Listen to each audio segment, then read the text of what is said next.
Praise the Lord. दोस्तों, हम आपका स्वागत करते हैं आज के बाइबल अध्ययन में। और आज हम बाइबल अध्ययन करेंगे मरकुस रचित सुसमाचार उसका 14 अध्याय 32 से 42 पद तक, जहां पर कुछ इस प्रकार से लिखा है।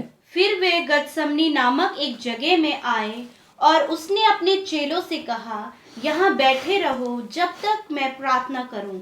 और वह पतरस और याकूब और यूहन्ना को अपने साथ ले गया और बहुत ही अधीर और व्याकुल होने लगा और उनसे कहा, मेरा मन बहुत उदास है, यहाँ तक कि मैं मरने पर हूँ। तुम यहाँ ठहरो और जागते रहो।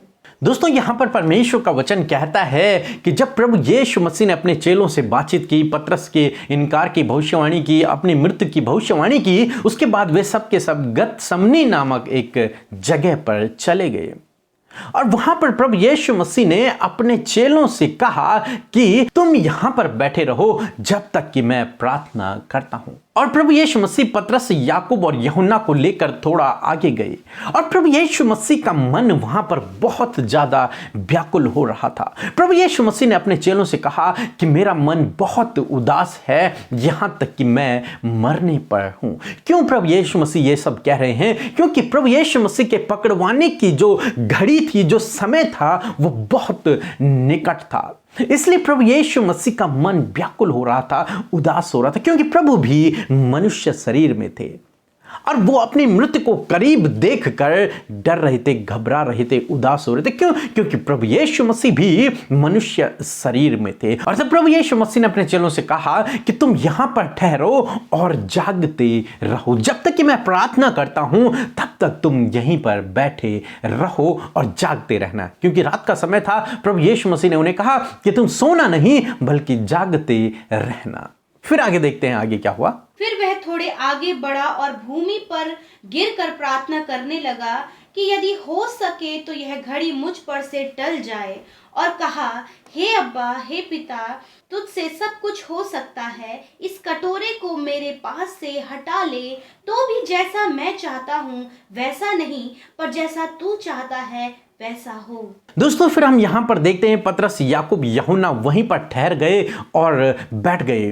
प्रभु यीशु मसीह उनसे कुछ दूर आगे गए और वहां पर भूमि पर गिरकर प्रार्थना करने लगे। उन्होंने प्रभु से कहा, परमेश्वर, हे पिता, हे मेरे अब्बा, तुझसे सब कुछ हो सकता है, तेरे लिए कोई भी काम असंभव नहीं है। हो सके तो ये कटोरा मुझसे टल जाए। जो ये कटोरा जो मैं पीने पर हूं, संसार का बोझ जो मैं अपने ऊपर उठाने पर हूं, इस दर्द को जिसे मैं सहने पर हूं, पिता, यदि हो सकता है तो इसे टाल दे, इस घड़ी को टाल दे।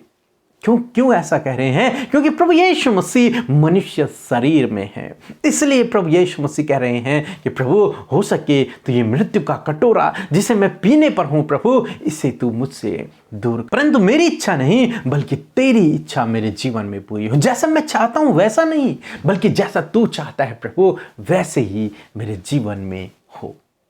और यहां पर प्रभु यीशु मसीह मनुष्य शरीर में रहते हुए उस दुख के कटोरे को देखते हुए, उस दुख के कटोरे को अपने आप से दूर करने के लिए प्रार्थना तो करते हैं, परंतु फिर कहते हैं, प्रभु, जो तेरी इच्छा है, जो भले की है, जो लाभ की है, वो मेरे जीवन में पूरी हो। मैं तो चाहता हूं कि ये कटोरा मेरे जीवन से दूर हो जाए। मैं तो चाहता हूं मैं इस मृत्यु को न सहूं। मैं तो चाहता हूं कि ऐसा मेरे जीवन में न हो, इतना दुख मैं न सहूं, परंतु फिर भी जैसी तेरी इच्छा है, जो तेरी योजना है, उसे तू मेरे जीवन में पूरा कर। आगे देखते हैं आगे क्या हुआ।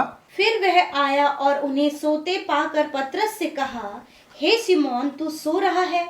क्या तू एक घड़ी भी ना जाग सका? जागते और प्रार्थना करते रहो कि तुम परीक्षा में ना पड़ो। आत्मा तो तैयार है पर शरीर दुर्बल है। दोस्तों, फिर जब प्रभु यीशु मसीह प्रार्थना करके वापस आए अपने चेलों के पास, पतरस, याकूब, यूहन्ना के पास आए, तो प्रभु यीशु मसीह ने क्या देखा कि वे तीनों तो सोए हुए हैं। तब प्रभु यीशु मसीह ने पतरस से कहा कि हे पतरस, क्या तुम एक घड़ी भी जाग न सके? क्या तुम एक घंटा भी नहीं जाग सके? तब प्रभु यीशु मसीह ने कहा कि जागते रहो और प्रार्थना करते रहो कि तुम परीक्षा में न पड़ो, क्योंकि आत्मा तो तैयार है परंतु शरीर दुर्बल है। दोस्तों इसीलिए प्रभु यीशु मसीह यहां पर इस प्रार्थना को कर रहे हैं कि प्रभु हो सके तो ये कटोरा टल जाए, क्योंकि शरीर तो दुर्बल है।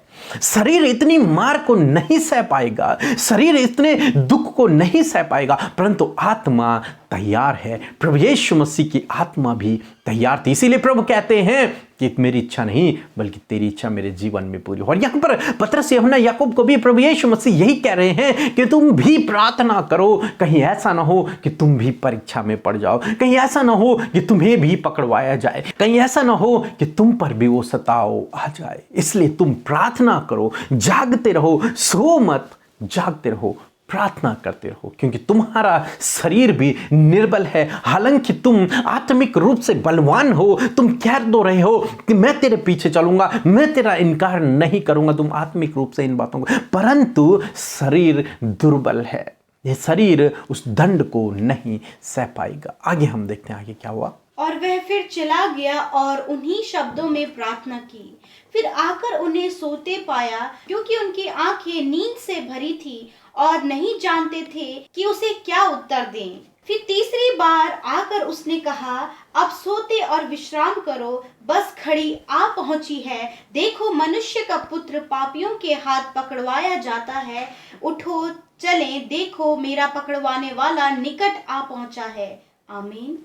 दोस्तों फिर प्रभु यीशु मसीह वहीं दूर जाकर प्रार्थना करने लगे, और फिर प्रभु यीशु मसीह ने ऐसे ही प्रार्थना किया कि हे प्रभु, मेरी नहीं परंतु तेरी इच्छा मेरे जीवन में पूरी हो सके तो ये कटोरा मेरे जीवन से दूर कर दे। फिर प्रभु यीशु मसीह पतरस, यूहन्ना, याकूब के पास आए। प्रभु यीशु मसीह ने फिर से उन्हें सोता हुआ देखा। प्रभु फिर से प्रार्थना के लिए चले गए, और जब वापस आए तब प्रभु यीशु मसीह ने उनसे कहा कि अब तुम सोते ही रहो, क्योंकि वो घड़ी आ पहुंची है जब मनुष्य का पुत्र प्रभु यीशु मसीह पापियों के हाथों में पकड़वाया जाएगा। उठो और चलो। और उसी समय ऐसा हुआ कि प्रभु यीशु मसीह को पकड़ने वाले वहां आ पहुंचे। तो दोस्तों यहां पर हम देखते हैं प्रभु यीशु मसीह ने गतसमनी के बाग में इस प्रार्थना को किया कि हे प्रभु, हो सके तो ये कटोरा मुझसे दूर कर दे, क्योंकि प्रभु यीशु मसीह मनुष्य शरीर में थे, और प्रभु यीशु मसीह स्वयं कहते हैं कि शरीर तो दुर्बल है परंतु आत्मा तैयार है। इसलिए प्रभु यीशु मसीह कहते हैं कि मेरी इच्छा नहीं परंतु प्रभु तेरी इच्छा, जो भले की है, जो लाभ की है, वो मेरे जीवन में पूरी हो। और चेलों को एक बात कहते हैं कि जागते रहो, प्रार्थना करते रहो, ताकि तुम भी परीक्षा में न पड़ो। दोस्तों आज मैं आपसे भी कहना चाहूँगा इन दो बातों के विषय में कि हमें भी ज़रूरत है इस प्रकार की प्रार्थना करने की कि हे प्रभु, मेरी नहीं परंतु तेरी इच्छा मेरे जीवन में पूरी हो। क्योंकि हमारी तो बहुत सी इच्छाएं हैं, परंतु प्रभु की इच्छा जो हमारे लिए, जो आपके लिए है, वो भली है, वो लाभ की है, वो हानि की नहीं है।